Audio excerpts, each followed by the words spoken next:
지연의 하루는 언제나 똑같았다. 짜릿한 게 너무 좋아. 그래 거기야 더 깊게. 준호의 큰 물건이 내 몸을 휘젓고 다니고 있었어요. 작은 방에 우리의 신음소리로 가득 차 밖으로 새어나갔고 오랫동안 참고 있던 제 진심이 드디어 터지고 말았습니다. 지연아, 원한다면 난 모든 걸 던지고 너한테 갈 수 있어. 준호야, 난 너한테 형수 같은 사람이야. 우리 이러면 안 돼. 난 정말 형수를 사랑해요. 이젠 지연이라 부를 거야. 지연아, 더 깊이 넣을게. 남편이 가장 아끼던 제자였던 준호가 내 가슴을 물고 내 몸 위에 올라타 나를 유린하고 있었어요. 하지만 거부할 수 없었어요. 난 오래전부터 준호를 마음속으로 사랑했기 때문이에요. 지연의 하루는 언제나 똑같았다. 오전 9시 정각에 도서관 문을 열고 밤사이 반납함에 쌓인 책들을 정리하는 것. 작은 도시의 도서관은 그녀에게 피난처였지만 동시에 시간이 멈춘 감옥이기도 했다. 또 비가 오네. 지연은 창밖을 바라보며 중얼거렸다. 3년 전 남편 민수가 세상을 떠난 날도 이렇게 비가 내렸다. 병원에서 의사가 건넨 차갑고 건조한 말들이 여전히 귓가에 맴돌았다. 폐암 사기. 더 이상 할 수 있는 치료는. 그런데 오늘은 뭔가 달랐다. 평소 같으면 조용히 혼자만의 시간을 보냈을 테지만 아침 일찍 도서관에 배달된 소포 하나가 지연의 호기심을 자극했다. 발신인 란에는 익명이라고 적혀 있었고 안에는 낡은 일기장과 편지 한 통이 들어 있었다. 지연 씨께. 이 일기장은 고인이 되신 민수 선생님의 것입니다. 제자들에게 남기고 싶어 하셨던 마지막 메시지가 담겨 있어요. 때가 되면 꼭 읽어보시길. 지연의 손이 떨렸다. 민수의 일기장이라니. 결혼 20년 동안 한 번도 본 적이 없는 남편의 은밀한 기록들. 그 안에는 어떤 이야기들이 숨어 있을까? 오후 3시쯤 도서관 문이 열렸다. 지연은 일기장을 서둘러 서랍에 넣고 고개를 들었다. 익숙하면서도 낯선 얼굴이 서 있었다. 키가 훌쩍 자란 청년, 어깨가 넓어진 모습이었지만 그 눈만큼은 여전히 순수했다. 지연 선생님, 안녕하세요. 떨리는 그의 목소리를 듣는 순간 지연의 가슴이 뛰기 시작했다. 준호. 남편의 제자였던 그 청년이 3년 만에 나타난 것이다. 그리고 묘하게도 익명의 편지가 도착한 바로 그날에 준호야. 지연의 입술에서 그 이름이 새어나왔다. 이준호. 남편 민수의 제자였던 그가 3년 만에 그녀 앞에 서 있었다. 한때 앳된 대학생이었던 그는 이제 성숙한 남자가 되어 있었다. 깔끔한 정장 차림에 자신감 있는 모습이었지만 지연을 보는 시선에는 여전히 깊은 존경심이 담겨 있었다. 선생님을 뵙고 싶어서 용기를 내서 찾아왔습니다. 준호는 조심스럽게 말했다. 손에는 하얀 장미 꽃다발을 들고 있었다. 민수 선생님이 돌아가신 후로 계속 생각나서요. 지연은 가슴이 철렁했다. 남편의 이름을 듣는 것만으로도 여전히 아팠지만 준호의 진심 어린 표정을 보니 마음 한켠이 따뜻해졌다. 앉아라. 차라도 한잔하자. 지연은 오랜만에 작은 미소를 지었다. 작은 테이블에 마주 앉아 따뜻한 녹차를 마시며 준호는 자신의 근황을 이야기했다. 교육대학을 졸업하고 서울의 명문 초등학교 교사가 되었다고 했다.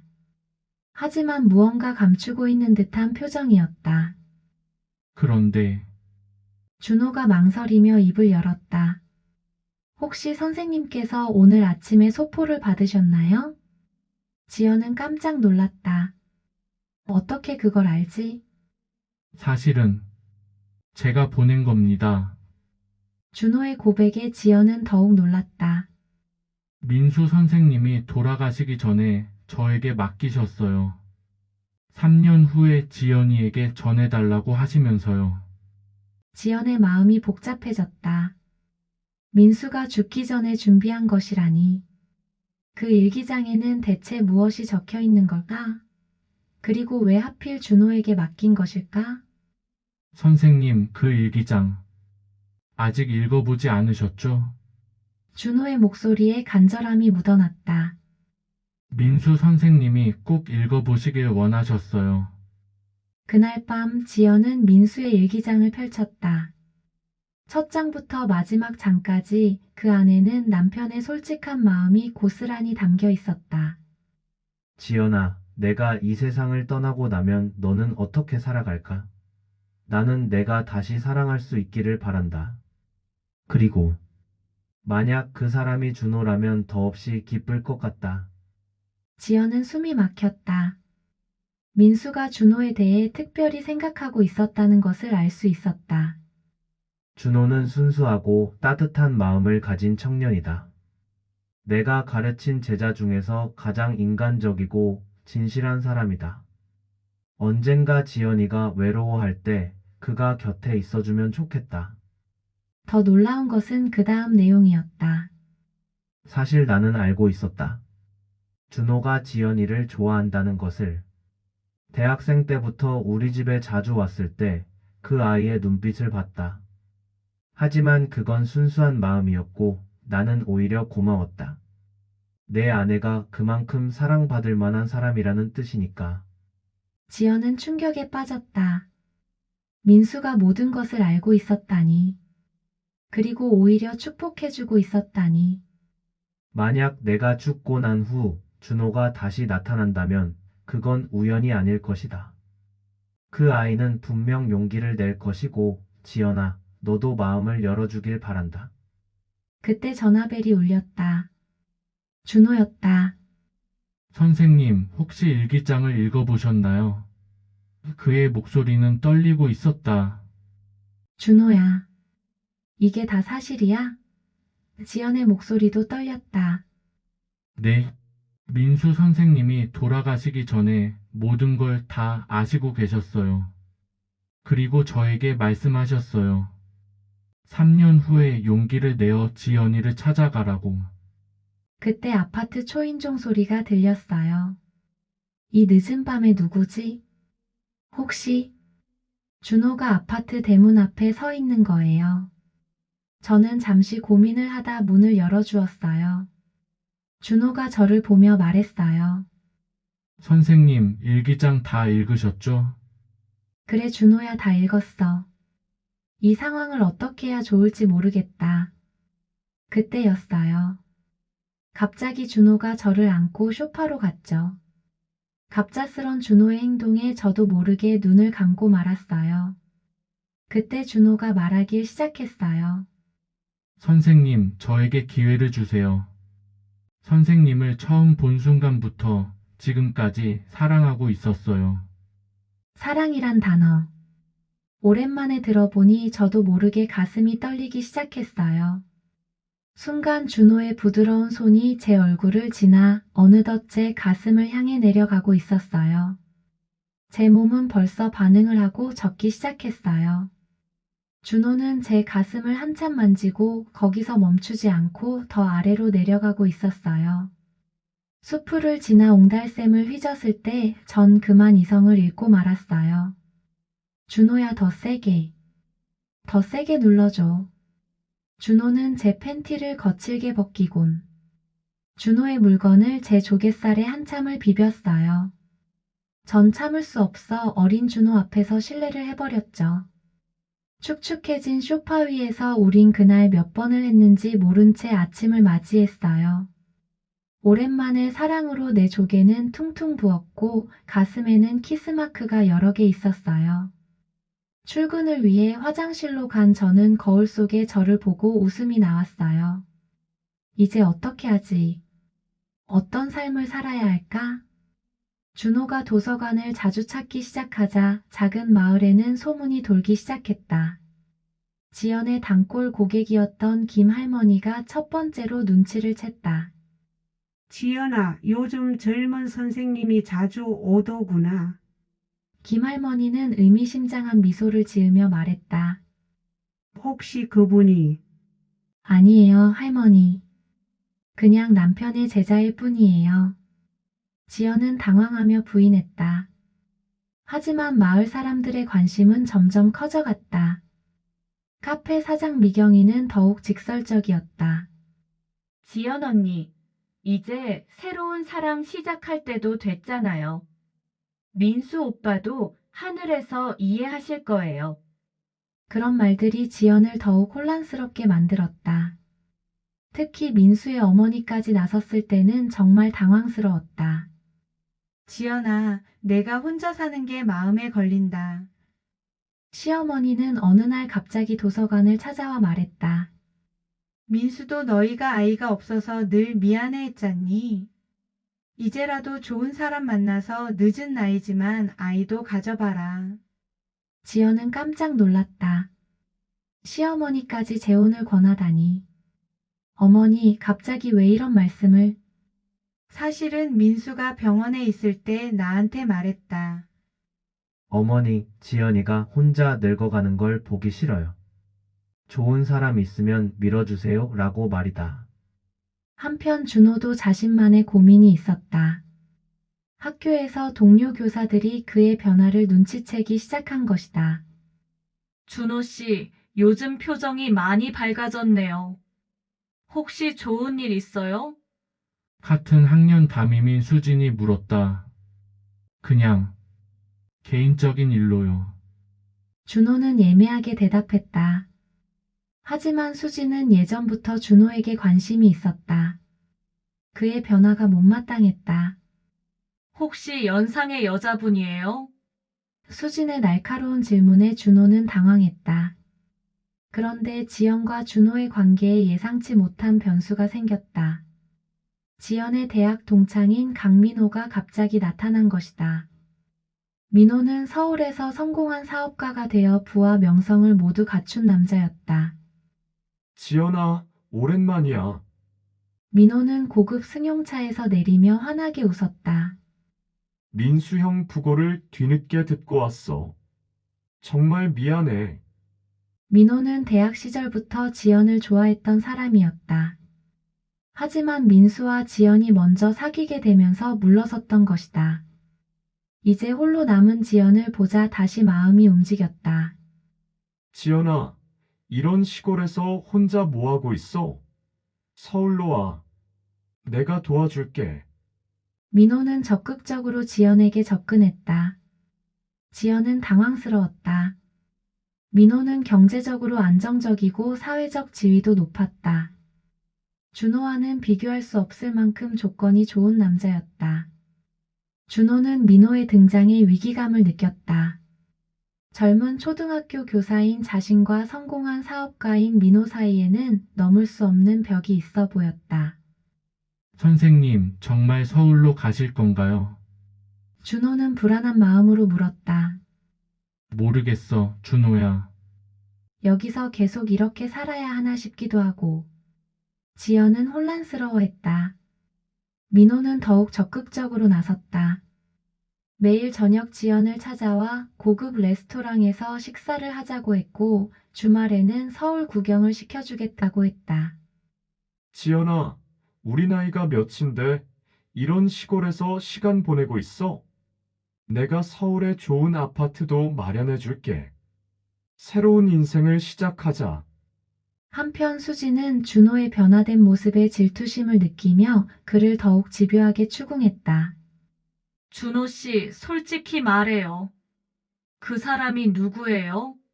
저보다 나이가 많다면서요? 준호는 곤란한 상황에 처했다. 동료 교사인 수진과의 관계도 복잡해졌고 지연과 민호의 관계도 신경이 쓰였다. 민호는 지연을 차지하기 위해 더욱 공격적으로 나왔다. 그는 도서관에 거액의 기부금을 내겠다고 제안했고 지연에게 서울의 대형 도서관 관장 자리를 소개해주겠다고 했다. 지연아, 여기서 썩고 있을 게 아니야. 너는 더 큰 무대에서 일할 수 있어. 민호의 제안은 솔깃했다. 하지만 준호는 포기할 수 없었다. 그는 마침내 용기를 내어 지연에게 자신의 마음을 고백하기로 했다. 선생님, 저에게 시간을 주세요.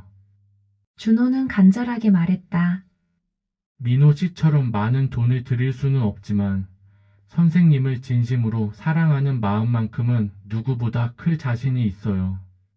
지연은 두 남자 사이에서 갈등했다. 현실적으로는 민호가 나았지만 마음은 자꾸 준호에게 기울었다.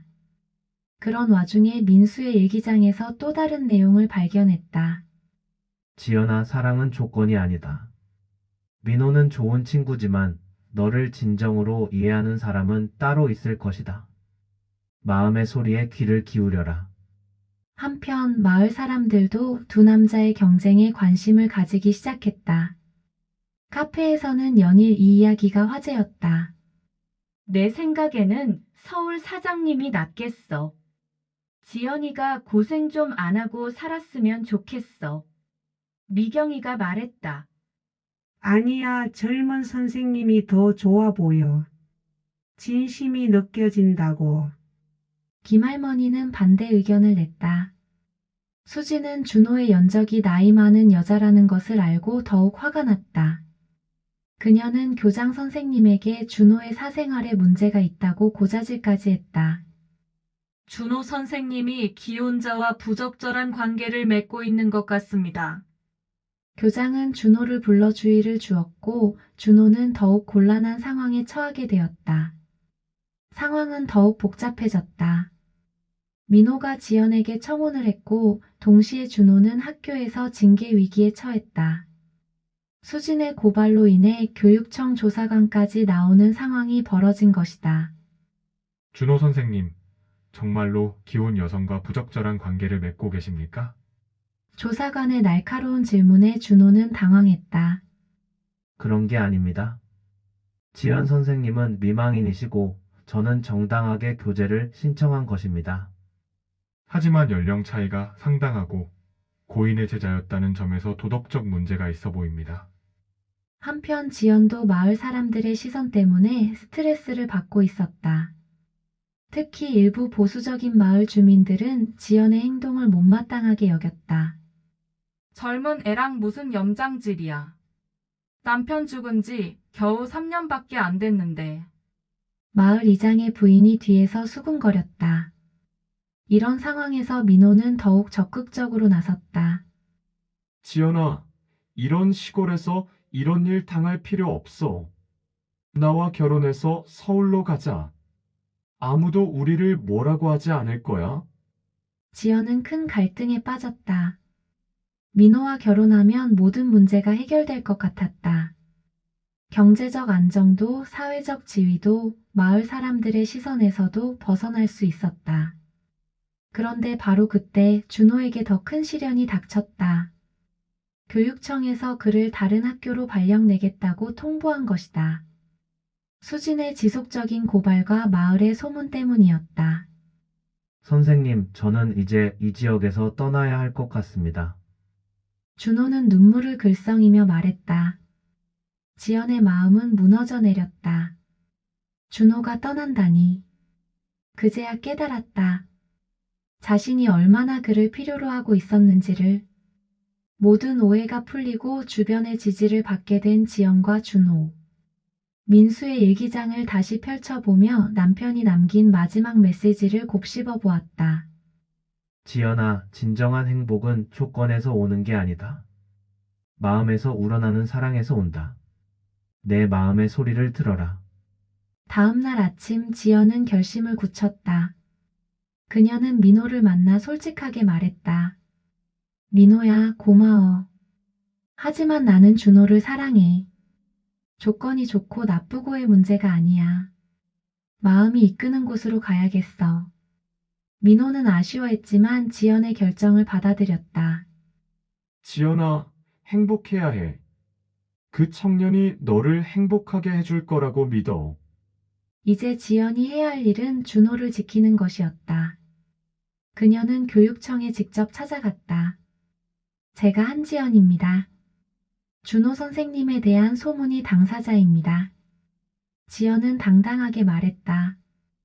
저희는 정당한 교제를 하고 있고 아무런 부적절한 관계가 아닙니다. 저는 과부이고 그분은 미혼입니다. 무엇이 문제가 되는지 모르겠습니다.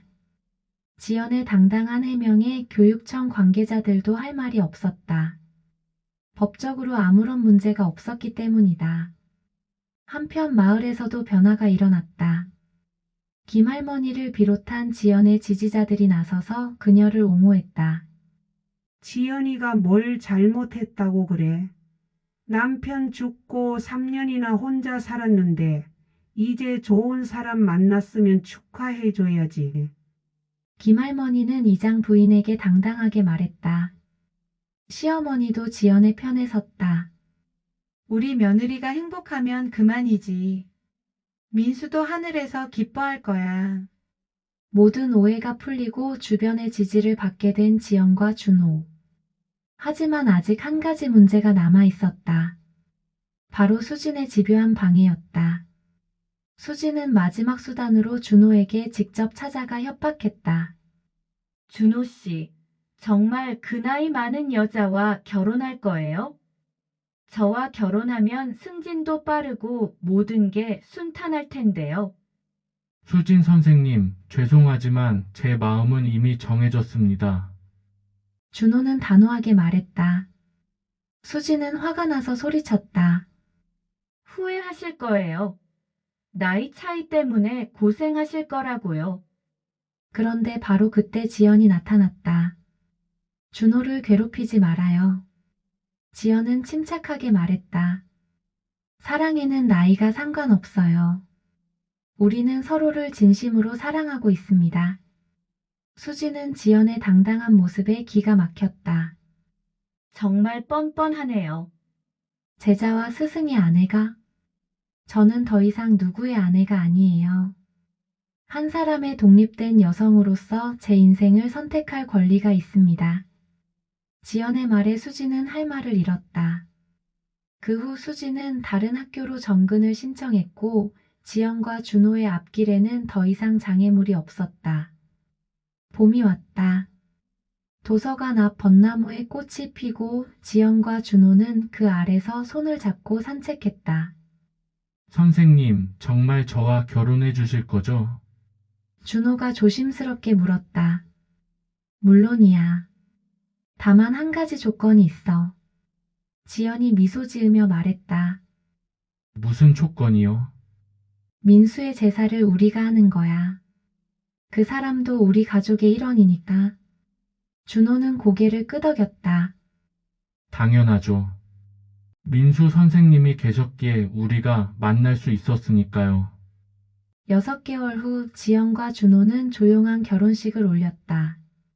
작은 교회에는 가족들과 진정으로 축하해주는 지인들만 모였다. 신부 대기실 테이블 위에는 민수의 사진도 함께 놓여 있었다. 여보, 축복해줘. 당신이 가르쳐준 사랑으로 행복하게 살게. 지연은 사진을 바라보며 속삭였다. 결혼 후 두 사람의 일상은 완전히 달라졌다.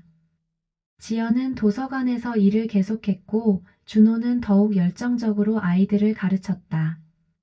저녁이면 함께 도서관에서 지역 아이들을 위한 독서 프로그램을 운영했다.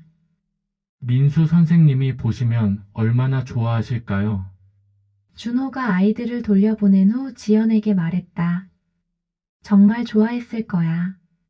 자기 제자가 이렇게 훌륭한 교사가 된 걸 보면서. 지연이 준호의 손을 잡으며 대답했다. 그런데 결혼 1년 후 지연에게 놀라운 일이 생겼다. 45의 늦은 나이에 임신을 한 것이다. 의사는 고령 임신의 위험성을 경고했지만 지연과 준호는 기쁨을 감출 수 없었다. 정말 꿈 같아요, 선생님.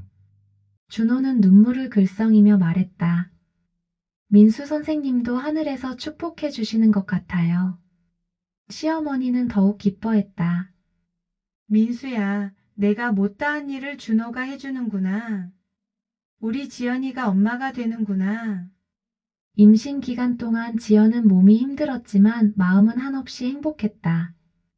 준호는 지연을 극진히 보살폈고 마을 사람들도 모두 축하해 주었다. 심지어 예전에 반대했던 이장 부인까지도 늦둥이가 효자라며 기뻐했다. 출산날 지연은 건강한 아들을 낳았다. 아이의 이름은 민준이라고 지었다. 민수의 민자와 준호의 준자를 따서 만든 이름이었다.